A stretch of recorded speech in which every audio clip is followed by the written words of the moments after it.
இந்த அனைத்து கட்சி கூட்டத்தில் விஜய் அவர்கள் வருகை அப்படிங்கிறது வந்தால் அங்கு பத்திரிகையாளரை சந்திப்பதோ அது சார்ந்து பேசுவதற்கான ஒரு சூழல் ஏற்படும். வராட்டியும் ஒட்டுமொத்த மாநில கட்சிகளுக்கான பிரச்சனைங்கிற மாதிரியும் தமிழகத்திற்கு ஏற்பட்ட பிரச்சனை அப்படிங்கிற மாதிரியான ஒரு கோணத்தை திமுக எடுத்துட்டு போகும்போது தாவேகாவுக்கு செக் வச்சிருக்காங்களா? ஒரு விதத்துல செக் வச்சிருக்காங்க. சரியான பார்வை. ஏன்னா இப்போ கலந்து கொண்டாலும் விமர்சனம் வரும், கலந்து கொள்ளாட்டி விமர்சனம் வரும். கலந்து கொள்கிறாருன்னு வச்சுட்டா கூட எனக்கு தெரிஞ்சு விஜய் போக மாட்டார்.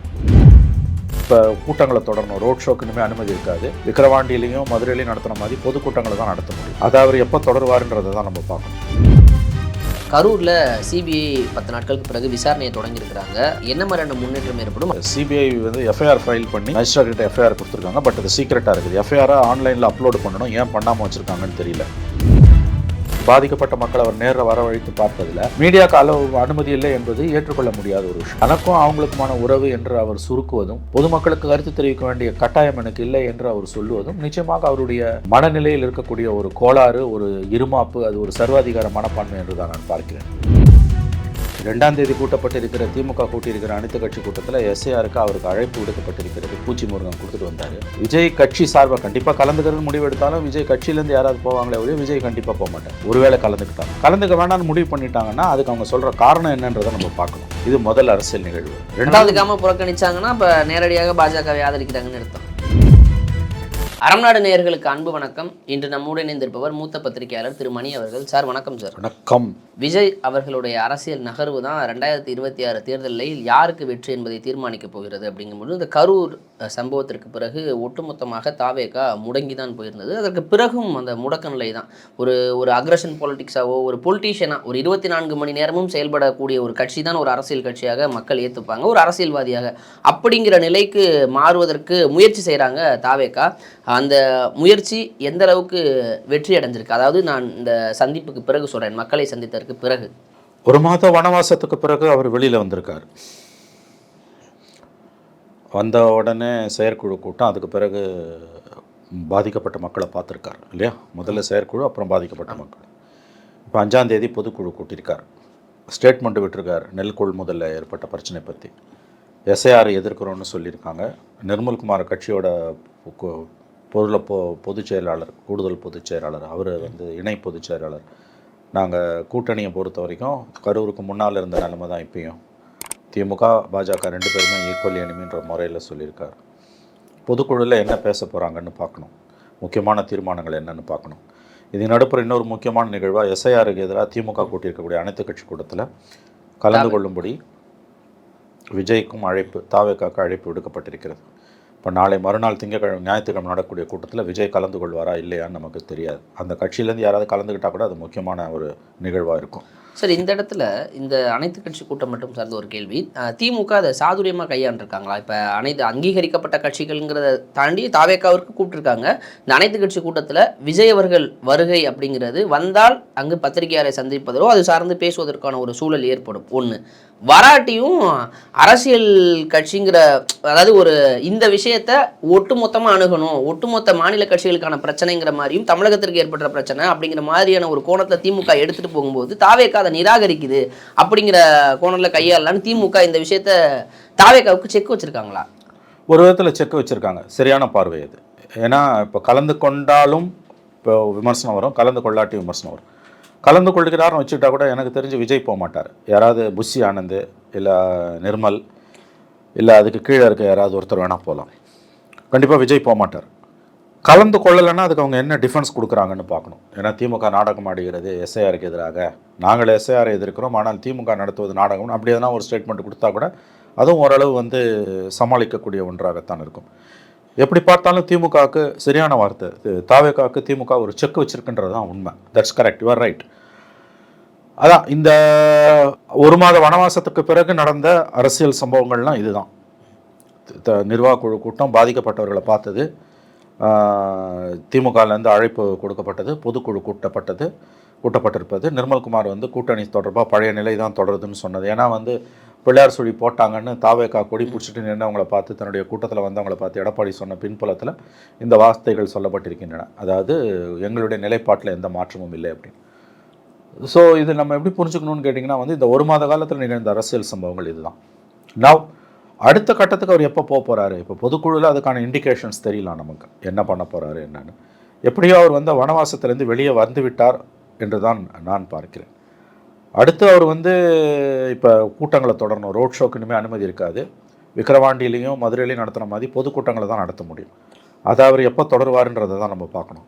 இதை தாண்டி அவருடைய அரசியல் நடவடிக்கைகள் என்ன என்பதும் நமக்கு வந்து இன்றைக்கி வந்து முக்கியமான கேள்வியாக இருக்குது. ஏன்னா அவங்க மீது இருக்கக்கூடிய மிக முக்கியமான விமர்சனம், அவர் பொலிட்டிக்கல் பார்ட்டியாகவே ஃபங்க்ஷன் பண்ணலை. மக்களோட பங்களிப்பு அந்த அரசியல் கட்சியில் இல்லவே இல்லை. அடிப்படையில் ஒரு அரசியல் கட்சி என்பது மக்கள் இயக்கம். மக்கள் பங்களிப்பே இல்லாமல் ஒரு அரசியலில் யாராவது செய்ய முடியுமானா அதுக்கு விஜய் தான் சரியான உதாரணம் என்று தவறான விவகாரத்திற்கு ஒரு பேசுபடு பொருளாக உலகத்திற்கு ஒரு உதாரணமாக மாறி இருக்கிறார் விஜய். இந்த குற்றச்சாட்டை பொய் என்று நிரூபித்து தன் மீதான பழியை துடைத்து தான் செய்த தவறுகளையும் அவர் திருத்தி கொண்டு ஒரு உண்மையான அரசியல்வாதியாக பரிணமிப்பாரா என்பது காலம்தான் பதில் சொல்ல வேண்டிய விஷயம். இது அவர் கையில் மட்டும்தான் இருக்குது. ஒரு அரசியல்வாதியோட அடிப்படை விழுமியங்களே அவரிடம் இல்லை என்பதுதான் துரதிருஷ்டவசமான வருத்தப்பட வேண்டிய உண்மை. மக்கள் பங்களிப்பு இல்லாமல் ஒரு அரசியல் கட்சி எத்தனை நாளைக்கு நடத்த முடியும்னு தெரியல. 1000 குறைகள் 1000 நியாயங்களை கற்பித்தாலும் பாதிக்கப்பட்ட மக்களை நேரில் போய் சந்திக்காமல் இவர் வரவழைத்து பார்த்தது என்பது அவர் செய்த அரசியல் பிழைகளிலேயே தலையான பிழை, முக்கியமான ஒரு தவறு என்று நான் பார்க்கிறேன். இனிமேலாவது அதை திருத்திக்கிட்டு அவர் வந்து செயல்பட ஆரம்பித்தார்னா அது அவருக்கு நல்லது, அவர் கட்சிக்கு நல்லது. அப்படி இல்லை, இத்தகைய தொடர் விமர்சனங்களுக்கு உள்ளாகக்கூடிய விதத்தில் தான் அவருடைய அரசியல் இருக்கும். குறிப்பாக மக்களோட கலந்து பழகாமல் தொலைவிலேயே நின்று கொண்டு தான் அவர் இருப்பார். இப்போ உதாரணத்துக்கு பாதிக்கப்பட்ட மக்கள் அவர் நேரில் வரவழைத்து பார்த்ததில் மீடியாவுக்கு அனுமதி இல்லை என்பது ஏற்றுக்கொள்ள முடியாத ஒரு விஷயம். ஏன்னா கரூரில் ஏற்பட்ட துயர சம்பவம் என்பது ஒரு தனிப்பட்ட விவகாரம் அல்ல. ஒரு நடிகனாக விஜய் அங்கே போய் மக்களை சந்தித்து அதில் இப்படி ஒரு துயர சம்பவம் நடந்திருந்து அவர்களை தனிப்பட்ட முறையில் அவர் அழைத்து பார்த்திருந்தால் அது விஜய்க்கும் பாதிக்கப்பட்ட குடும்பங்களுக்கும் இடையிலான பிரச்சனை, மற்றவர்களுக்கு கேள்வி கேட்க உரிமை இல்லை என்று நாம் சொல்லலாம்.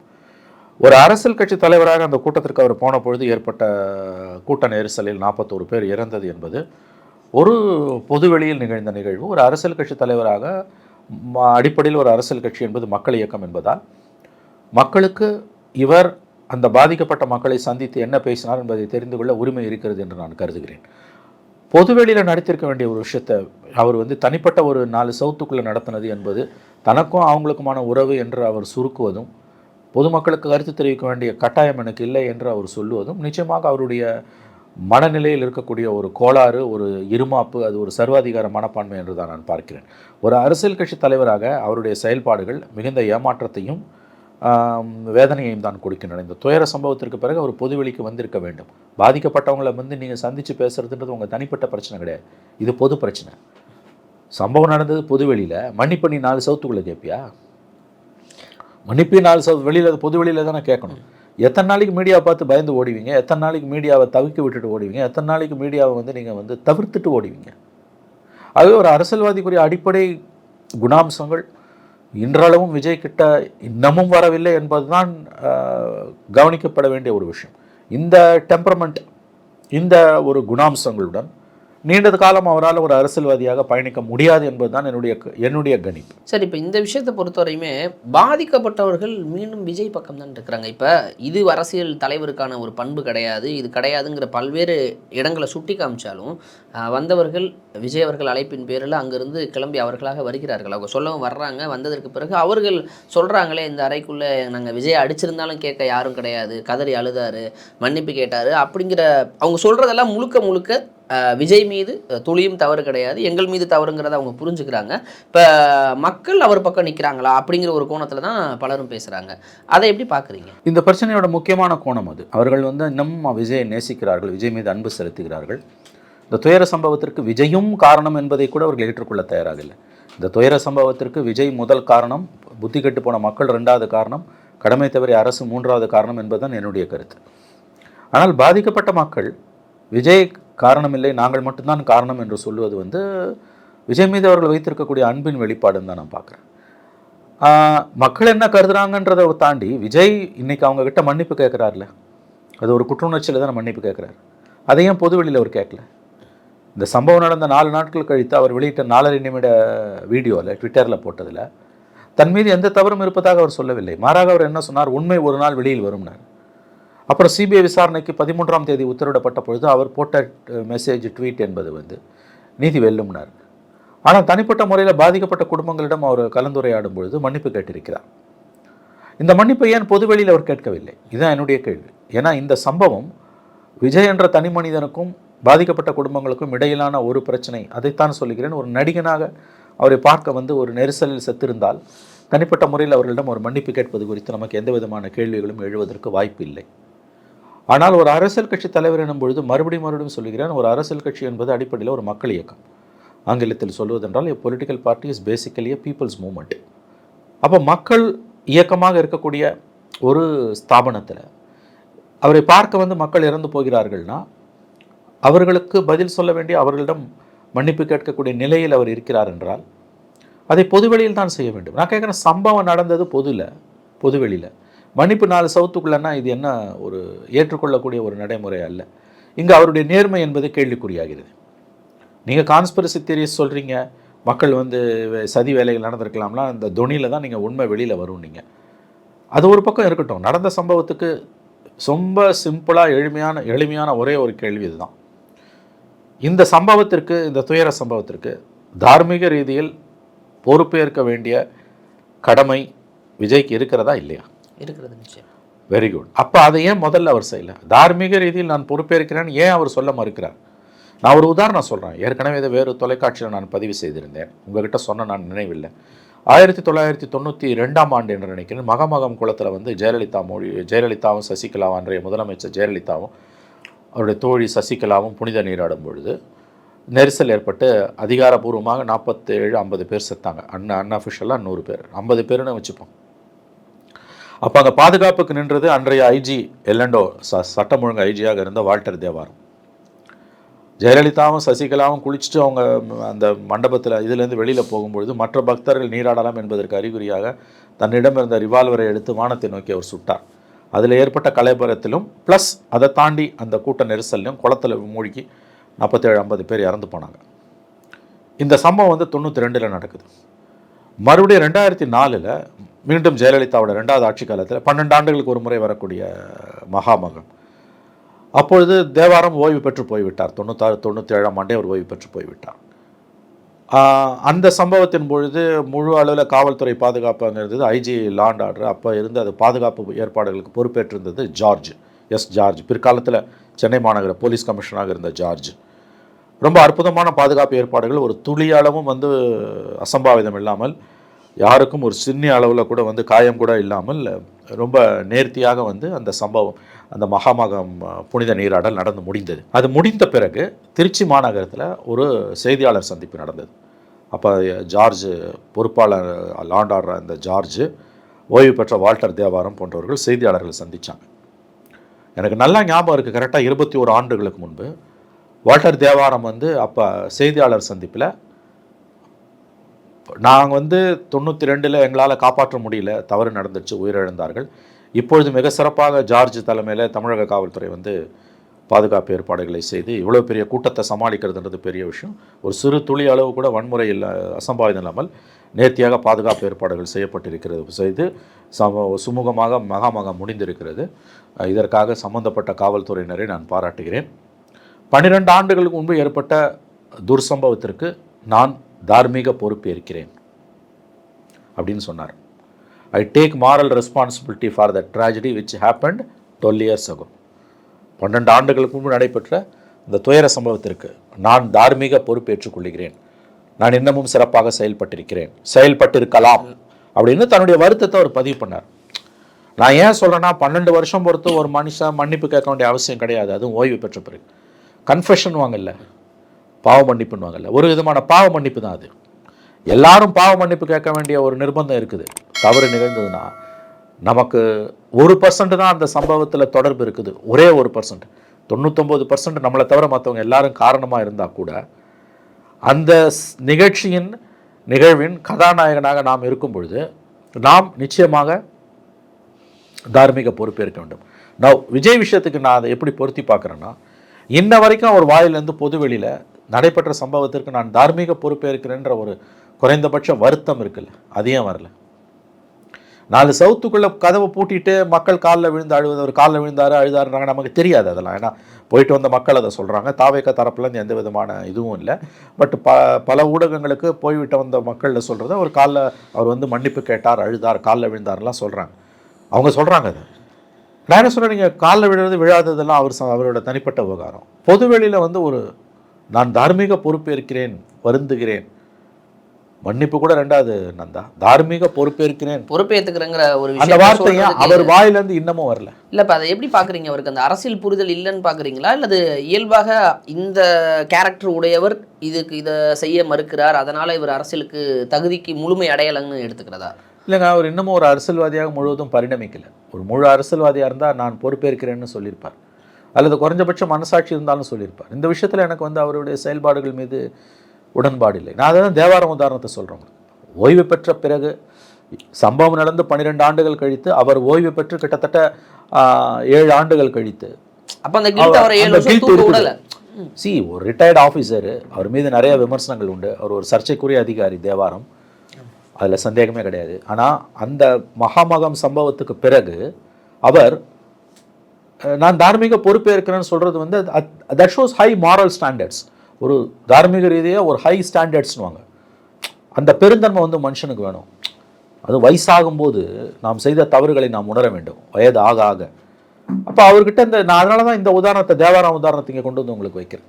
அப்போ நீ தார்மீக பொறுப்பேற்க, நீங்கள் 1000 சொல்லுங்கள், போலீஸ் சரியில்லை, மக்களுக்கு புத்தி கெட்டு போச்சு, லைட் இல்லை, இந்த மாதிரி 1000 சொல்லுங்கள். அடிப்படையான அம்சம் என்னன்னா, உன்னை பார்க்க வந்து செத்து போன கூட்டம். உங்கள் வீட்டுக்கு ஒரு நல்ல நிகழ்ச்சிக்கோ கெட்ட நிகழ்ச்சிக்கோ வரவங்களுக்கு ஏதாவது ஒரு சிறு அசம்பாவிதம் நடந்தால் கூட நீங்கள் தார்மீக பொறுப்பேற்றுப்பீங்க. அந்த குறைஞ்சபட்ச நேர்மையை விஜயிடம் இல்லை என்பதுதான் என்னுடைய கேள்வி. அப்போ அவருடைய அடுத்த கட்ட அரசியல் என்பது அது எப்படி போகும் நமக்கு தெரியல நந்தா. ஏன்னா இன்னமும் அவரிடம் வந்து சில அடிப்படை விழுமியங்கள்லேயே கோளாறுகள் இருக்குது. ஆனால் இப்போ இது நம்ம அதை இன்னும் பார்க்க முடியலன்னு எத்தனை காலம் சொல்ல முடியும்? இன்னும் ஒரு 6 மாத காலம் தான் இருக்குது தேர்தலுக்கு சார். அப்படி இருக்கும்போது இந்த சூழல்லையே சென்றால் அது சாத்தியமாக தேர்தல் களத்தை எதிர்கொள்வதற்கு? தெரியல. இப்போ கரெக்டாக சொன்னீங்க, 5 மாதம் எதுன்னு அக்டோபர் முடிஞ்சு போச்சு, நம்ம ஏப்ரல் ஃபர்ஸ்ட் வீக்லேயே கூட எலெக்ஷன் வர வாய்ப்பு இருக்குது. 5 months தான் இருக்குது, இன்னும் 5 மாதம் தான். என்ன பண்ண போகிறாரு அவர்? என்ன ஒரு எலெக்ஷன்றது வந்து வெறும் மக்கள்கிட்ட போய் ஓட்டு கேட்குறது மட்டும் நினச்சின்னு இருக்கார் அவர். கிடையாது. அது 24 மணி நேரம் 365 நாளும் செய்ய வேண்டிய பணி அது. மக்களோட அன்றாட நிகழ்வுகள், அன்றாட துன்பங்கள், இன்பங்கள் எல்லாத்துலேயும் மக்களோட அன்றாட பிரச்சனைகளில் தோள் கொடுக்க வேண்டிய ஒரு வேலை அது. அந்த புரிதலே அவருக்கு இல்லாமல் அவர் பாட்டு வந்து இன்னமும் வெளியில் வராமல் உள்ளே உட்காந்துன்னு இருக்காரு அப்படின்னா இது எத்தனை நாளைக்கு ஓடும்? ஆனால் அவரை சார்ந்து இங்கே அரசியல் நடந்துக்கிட்டே இருக்கே சார். அதுதான் அதோட பிரச்சனை. இப்போ விஜயை பற்றி எல்லாரும் பேசுகிறோம், நீங்கள் பேசுகிறீங்க, நான் பேசுகிறேன், எல்லா மீடியாவும் பேசாத நாளே இல்லையே. அதாங்க, விஜயை பற்றியே நம்ம அனுதினமும் பொழுதுனிக்கும் பேசுகிறோம். விஜயை பற்றி எல்லாரும் பேசுகிறாங்க, விஜயை தவிர. இதுதான் இதோட சுவாரஸ்யமான அம்சம். ஏதோ ஒரு விதத்தில் அவர் பாதிச்சிருக்காரு, அரசியல் கட்சிகளை பாதிச்சிருக்காரு, சமூகத்தை பாதிச்சிருக்காரு, மீடியாவை பாதிச்சிருக்காரு. அதில் எந்த மாற்று கருத்தும் இல்லை. பட் எத்தனை நாளைக்கு இது? இப்போ விஜய் அவர்கள் வந்து இந்த கரூர் துயர சம்பவத்திலிருந்து மீள்வதற்கான வழி தெரியாமல் தவிக்கிறார் அப்படின்னா அதற்கு காரணம் இந்த 2ஆம் கட்ட தலைவர்கள் இல்லையா? அந்த கட்சியில் ஸ்ட்ரக்சரே பெரிதளவில் இல்லைங்கிறது தான் உண்மை. அப்படி இருக்கும் பொழுது புதிதாக நிர்வாக குழு ஏற்படுத்துகிறாங்க, அடுத்தடுத்து பொதுக்குழு. இது ஒரு நல்ல சைனாக பார்க்கலாமா? ஆனால் இல்லை காலம் தாழ்த்தி எடுக்கப்படுறாங்க. இல்லை, அதெல்லாம் நல்ல விஷயம்தான். பெட்டர் லேட் தென் நெவர்னுவாங்க. இப்போ அவங்க வந்து நிர்வாக குழு கூட்டுறாங்க, இன்னமும் அது ஏதோ கமிட்டி ஒன்று 28 பேர் கொண்ட கமிட்டி போட்டிருக்காங்க.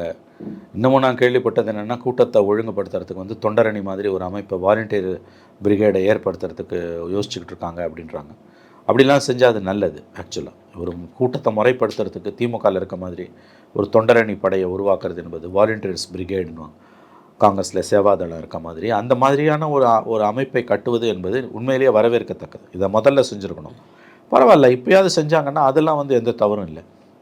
நிர்வாக ரீதியாக இது வந்து கட்சியை செயல்படுத்துவதற்கான, கட்சி தொடர்ந்து செயல்படுவதற்கான, கட்சிக்கு ஒரு உயிரோட்டமான ஒரு நடைமுறையை கொடுப்பதற்காக அவர் முயற்சிகளை மேற்கொள்கிறார் என்று நாம் புரிந்து கொள்ளலாம். இதெல்லாம் பத்தாது. என்ன உங்கள் கோல் என்ன? அடுத்து என்ன செய்ய போகிறீங்க? பல பிரச்சனைகள் உங்களுக்கு கருத்தே இல்லை, என்ன நடக்குதுன்னே உங்களுக்கு தெரியல. சும்மா வாய் புளிச்சது மாங்காய் புளிச்சதுன்னு எஸ்ஐஆரை பற்றி பேசிட்டு போகிறீங்கன்னா எத்தனால எஸ்ஐஆர் எதிர்க்கிற? எஸ்ஐஆரை தடுக்க முடியாது யாருமே. நீ என்ன களத்தில் இறங்கி உங்கள் தொண்டர்கள் என்ன பண்ண போகிறாங்க?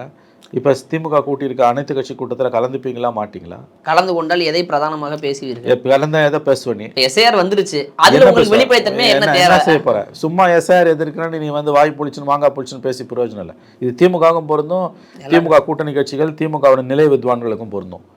சும்மா எஸ்ஐஆர் எதிர்க்கும் கிளிப்புள்ள மாதிரி பேசி ஒரு பிரயோஜனமும் இல்லை. உனக்கு பிடிக்குதோ பிடிக்கலையோ எஸ்ஐஆர் வரதான் போகுது, வந்துடுச்சு, அதில் சந்தேகமே வேணாம். ஆங்கிலத்தில் சொல்லுவாங்க with you without you in spite of you, உன்னுடன் உன்னை சேர்த்து நீ இல்லாமலும்னு. அந்த மாதிரி எஸ்ஐஆரை எவன் வேணால் எதிர்க்கிறான்னு இன்றைக்கி தாளம் தட்டலாம்.